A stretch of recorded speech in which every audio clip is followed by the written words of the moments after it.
نحمده ونصلي على رسوله الكريم اما بعد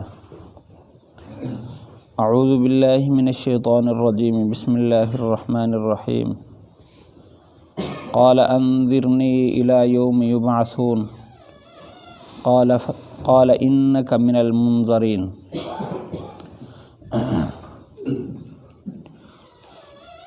شیطان کہنے لگا اے میرے رب مجھے مہلت دے اس دن جس دن لوگوں کو کھڑا کیا جائے گا۔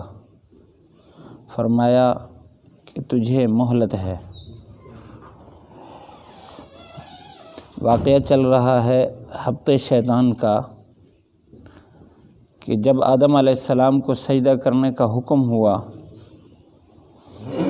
تو اس نے سجدہ نہیں کیا، سب فرشتوں نے سجدہ کیا۔ اللہ تعالیٰ نے پوچھا کہ کس چیز نے تجھے روکا ہے جب میں نے تجھے حکم کر دیا؟ تو کہنے لگا میں اس سے بہتر ہوں، تو نے مجھے آگ سے اور اس کو مٹی سے بنایا۔ اللہ تعالیٰ نے فرمایا پھر آپ اس وقت اس مالائے اعلیٰ سے 7ویں آسمان سے نیچے چلے جائیں، کیونکہ تو نے تکبر کیا، اب ذلیل ہو کر یہاں سے نکل جا۔ اس وقت یہ مردود ہوا، اس وجہ سے شیطان الرجیم کہا جاتا ہے اس کو۔ رجیم یعنی جس رجیم رجم سے ہے، جس کو پتھر مار کے بھگایا جائے۔ تو اللہ تعالیٰ نے اس کو اپنے بارگاہ سے نکالا اور اپنے خوشنودی سے اس کو نکالا، اپنی رضا سے نکالا، غضب میں داخل کیا، ناراضگی میں داخل کیا۔ اس وجہ سے فرمایا کہ تو ذلیلوں میں سے ہے۔ اس وقت یہ آگے سے دعا کرنے لگا، قال انذرنی الی یوم یبعثون، اے اللہ مجھے مہلت دے قیامت کے دن تک، جس دن قبروں سے اٹھایا جائے گا اس دن تک۔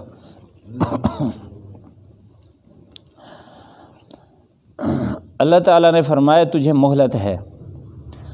اب آگے اس بات کا تذکرہ نہیں کب تک مہلت ہے، دوسری جگہ ہے انک من المنظرین الی یوم الوقت المعلوم، ایک معلوم وقت تک تجھے مہلت ہے۔ اب معلوم وقت کون سا ہے؟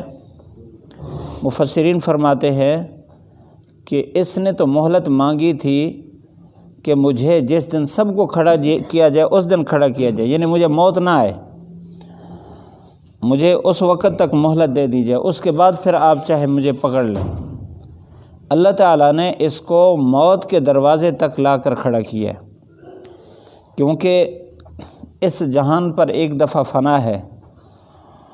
کل من علیہا فان ویبقى وجہ ربک ذو الجلال والاکرام، ایک اللہ کی ذات جس پر یہ فنا نہیں ہے، باقی ہر چیز پر فنا ہے۔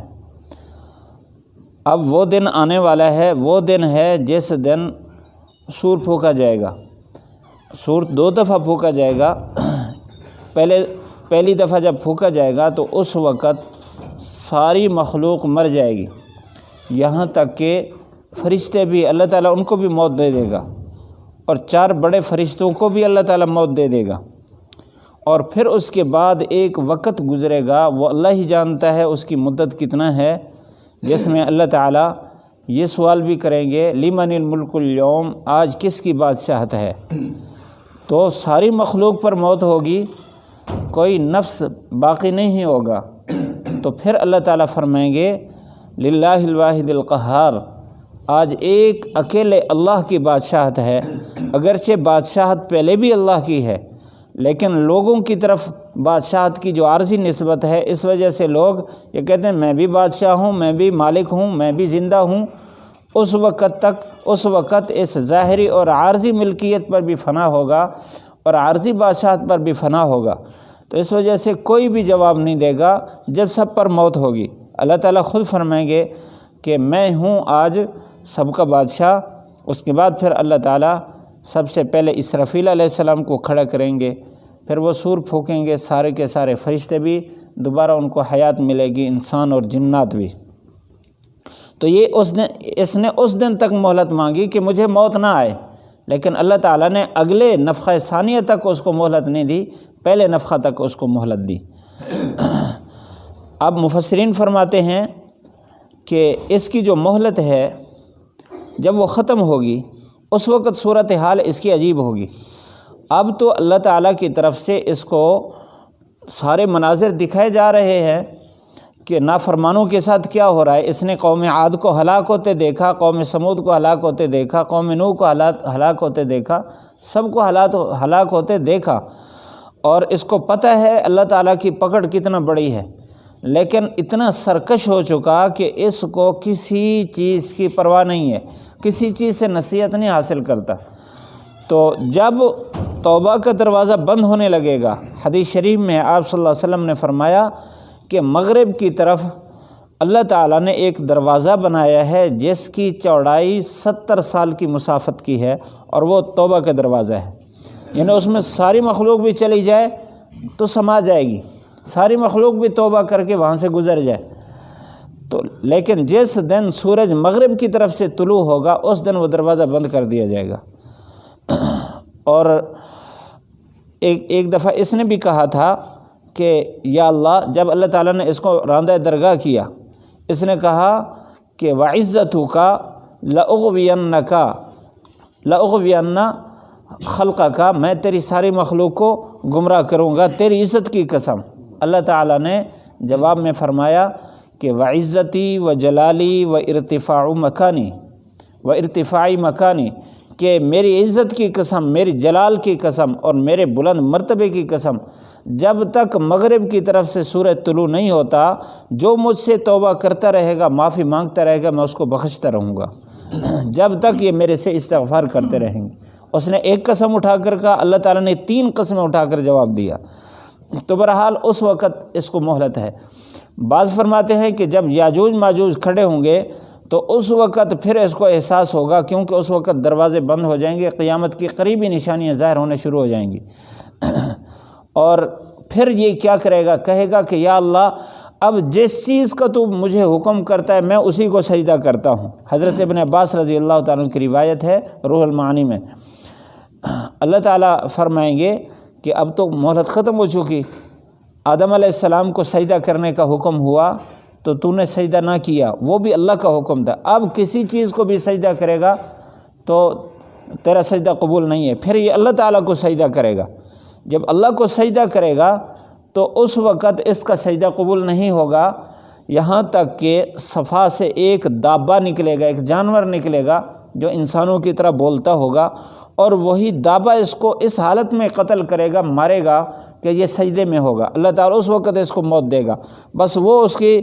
یعنی زندگی کی آخری مہلت ہوگی، اس کے بعد اس پر بھی فنا ہو جائے گا۔ تو یہ اس وقت تک یہ حیات ہے، اور اگلی آیت میں آ رہا ہے، یہ کہتا ہے کہ میں ہر طرف سے آ کر انسان کو گمراہ کروں گا۔ اور اللہ نے فرمایا کہ ان الشیطان لکم عدو فاتخذوہ عدوا، یہ شیطان تمہارا دشمن ہے اور اس کو دشمن سمجھو، اس کی چالوں سے خبردار رہو۔ تو جب تک اس کو مہلت ہے اس وقت تک یہ گمراہ کر رہا ہے۔ اس آیت میں اللہ تعالیٰ نے اس بات کا تذکرہ فرمایا۔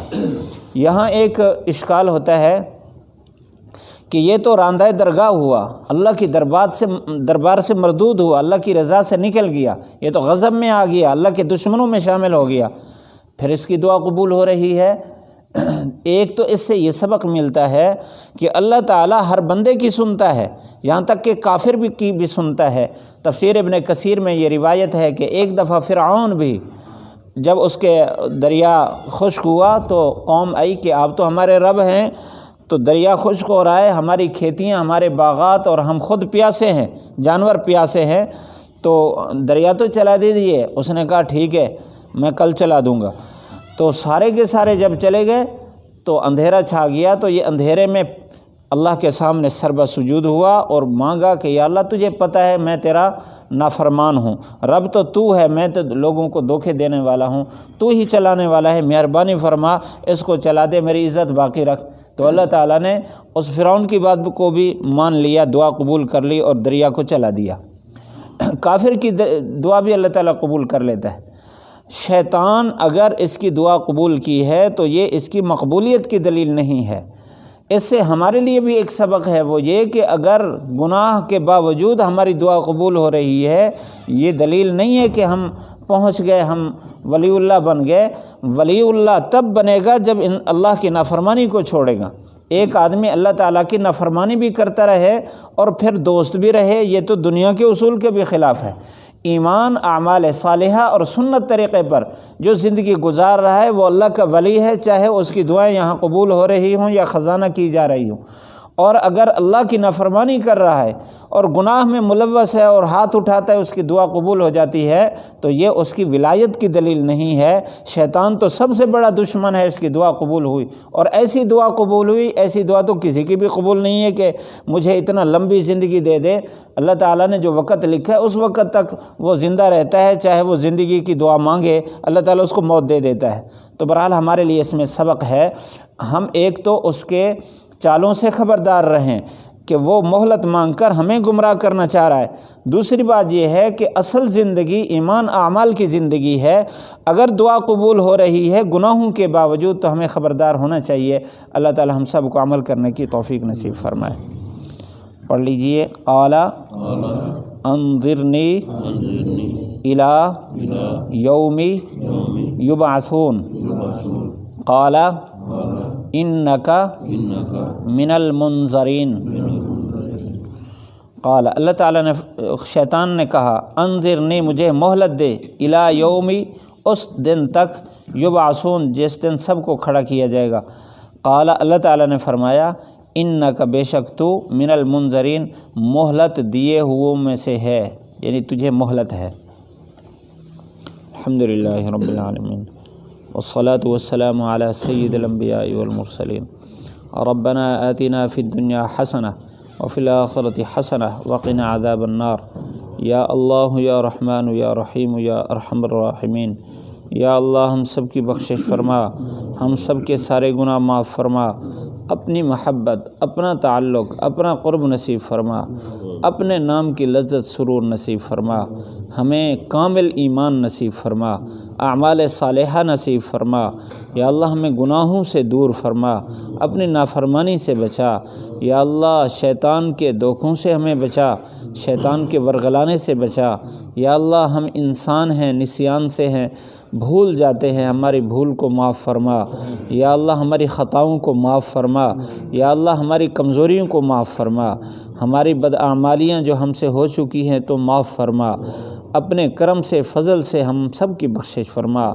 تیرے محبوب نے بتایا ہے، یا اللہ تو جو یقین بھی کر لے کہ تو ہی بخشنے والا ہے تو اس کو بھی بخش دیتا ہے۔